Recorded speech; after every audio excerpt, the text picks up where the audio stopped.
Nick Carraway saw many delightful and intriguing things on the East Coast, but by the end of the novel, The Great Gatsby, he knew he had to get back home to the West where he belonged. That's coming up next on The Book Bringer. Stay tuned for more. It's the Book Bringer, bringing you books. Do-do-do-do-do, Today we're looking at The Great Gatsby by F. Scott Fitzgerald, one of the classics of American literature. Nick Carraway witnessed a lot of things in The Great Gatsby. He saw a lot of the high society types, how life was, could be, and he was intrigued by a lot of it, but in the end, he knew he had to get back home to where he belonged, in the West. Let's look at a description of this at the end of the book. He says, even when the East excited him the most, it still had a quality of distortion for him. Listen to how he describes it here, towards the end of the book. I see it as a night scene by El Greco, who, by the way, is a painter.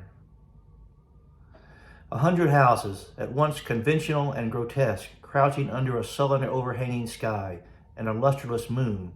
In the foreground, 4 solemn men in dress suits are walking along the sidewalk with a stretcher on which lies a drunken woman in a white evening dress. Her hand, which dangles over the side, sparkles cold with jewels.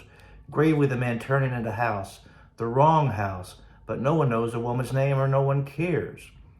After Gatsby's death, the East was haunted for me like that, distorted beyond my eyes' power of correction.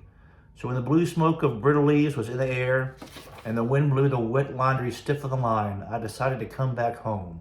At the end of the book, Nick Carraway sees the East Coast as not his cup of tea. It's just a ridiculous scene. It's absurd in many ways, and he has to get back home to the West where he belongs.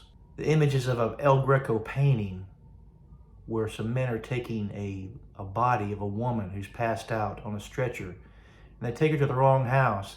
They don't even know what her name is. She's just unknown. No one cares. And that just seems so absurd. And that's the whole situation that he sees in the East Coast there. The high society that he came into contact with through J. Gatsby. I hope you enjoyed this short excerpt from The Great Gatsby by F. Scott Fitzgerald. We'll catch you next time on The Book Bringer.